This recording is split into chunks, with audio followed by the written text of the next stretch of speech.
Hello friends. Today I'm going to have a Jesus time lesson with you from my house. Can you tell I'm not at school this time? But I'm trying to stay home as much as I can too, just like everyone else. So today I want to review the Jesus story, the Easter story of Jesus dying on the cross. Remember we had gotten to a part where Jesus had been to Jerusalem, he had eaten dinner with his friends, he had been in the garden and been arrested, and now we're going to review the story of him dying on the cross. We get to make a really beautiful project today. So I'm hoping you can do this with me. Maybe you have some of these things at home. Let me show you what I've got, okay? I have a plate. Doesn't matter what kind of a plate you have, but something sturdy, not a paper plate, okay? And you're going to need some dirt, some nice black dirt.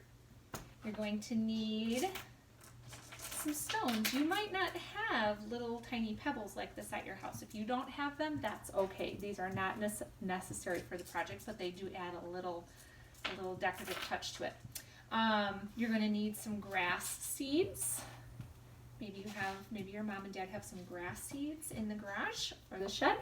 You're going to need some kind of little container. I don't know if you can tell, but this is a tiny little pot that I'm going to use as Jesus's tomb when I make my Easter hill. Okay, we're going to make Easter hills today.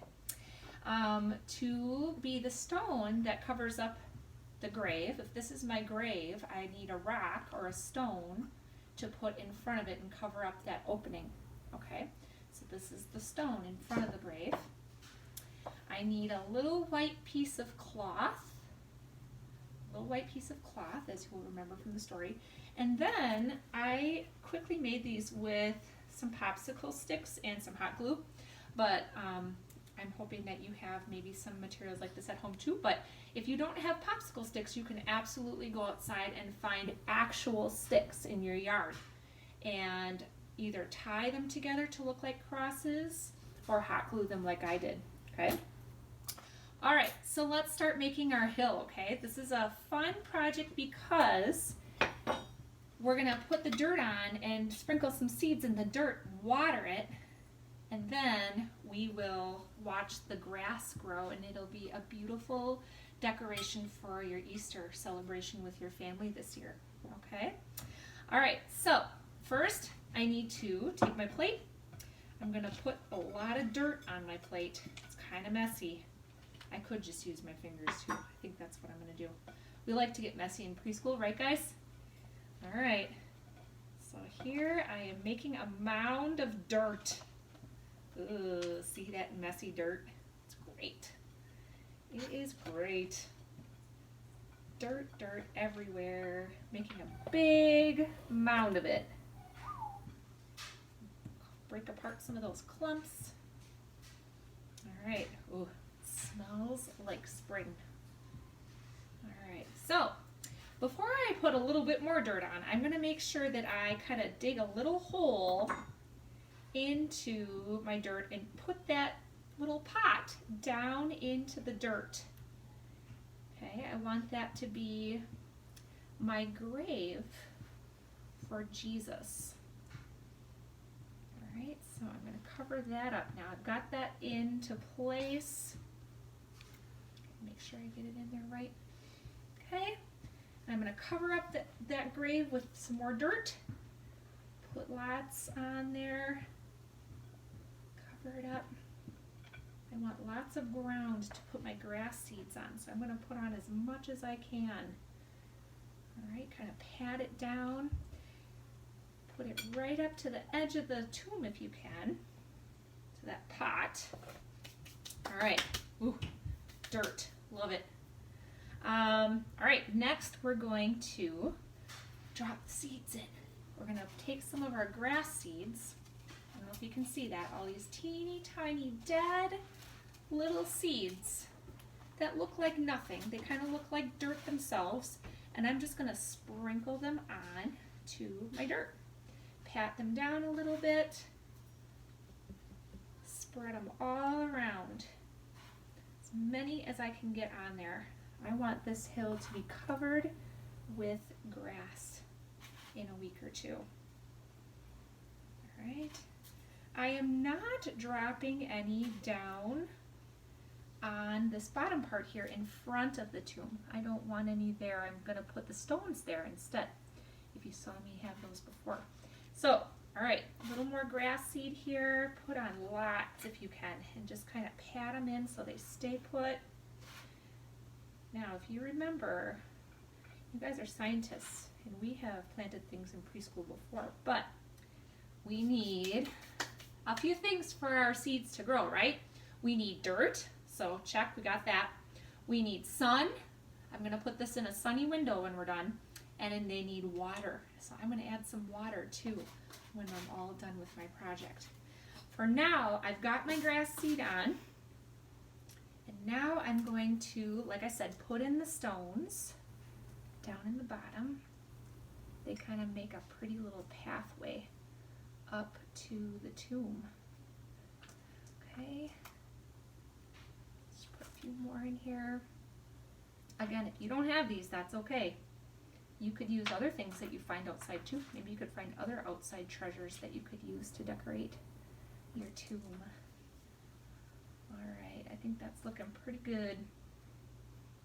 Okay, next I'm going to add my crosses. You remember, let's go back to that story now. Let's go back to that Jesus story. We had Jesus who died on the cross on a hill called Calvary on that day, didn't he? It was on a hill, and we call that hill Calvary.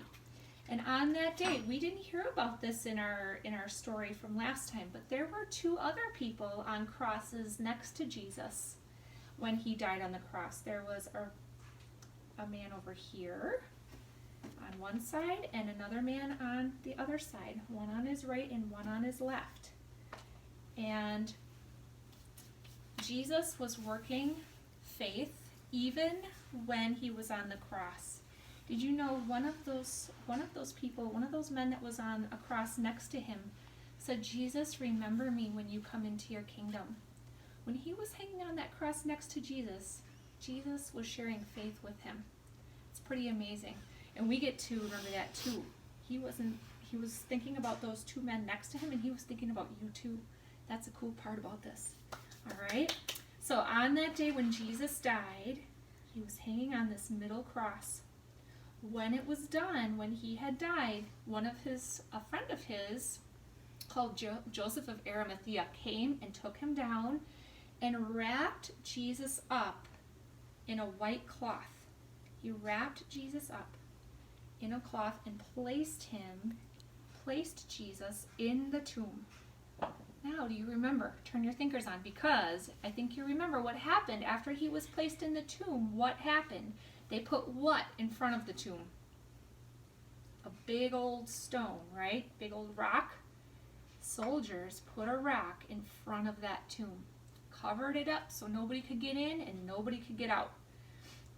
Boy, that's when the miracle starts to happen, right? So when Jesus is in that tomb, for 3 days he's in there. We're going to check on our tombs, on our Easter hills, a few days from now and see what happens and see if our grass has started to grow.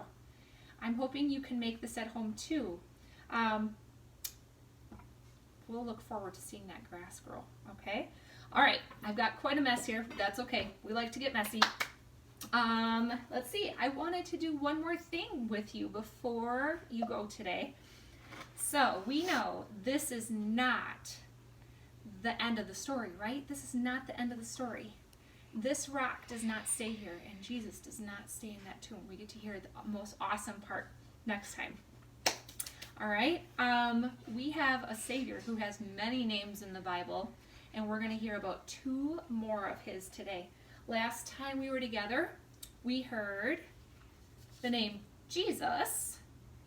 We know that one. And he has the name friend.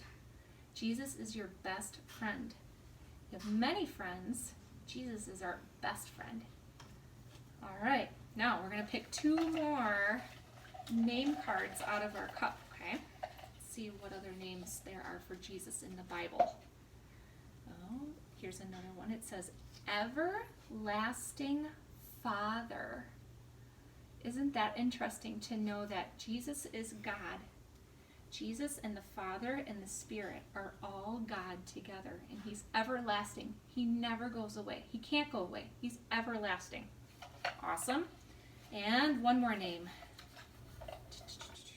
Another name. Another great name for Jesus. Can you read that? It says Good Shepherd. Jesus is our Good Shepherd. I like that thought as we end our lesson today. Jesus was your shepherd even when he was hanging on the cross. And we know that's the sad part, but it's not the end of the story. Don't forget, Jesus is your good shepherd. He's watching over you even right now. So awesome. All right, will you sing a song with me before you go today? We'll end with a song. It goes like this. I'm going to get out my little songbook. All right, if you know this song, you can sing along with me. It's very simple, and I hope you can sing along at home. It goes like this. I'm going to clap my hands. You can do that too. Do Lord, oh do remember me. Do Lord, oh do remember me. Do Lord, oh do remember me. Oh, do Lord, remember me. Pretty easy, right? Let's add another verse to it. We know that our world is kind of upside down right now. Our world is in a little bit of trouble right now, but we know that God is in control. So let's sing this song, this verse. It goes, when this world's in trouble, do remember me. Okay? When this world's in trouble, do remember me. When this world's in trouble, do remember me. When this world's in trouble, do remember me. Oh, do Lord, remember me. Remember, that's what the thief on the cross said to Jesus when he was there next to him. He said, remember me, Jesus. When you go to heaven, when you are in your kingdom, remember me. I say that to him too. Jesus, remember me. And I know you do. He does. He will never forget about you. He loves you so, so much. Don't forget that. Okay? All right. I'm going to say goodbye for now, and I'll see you next time.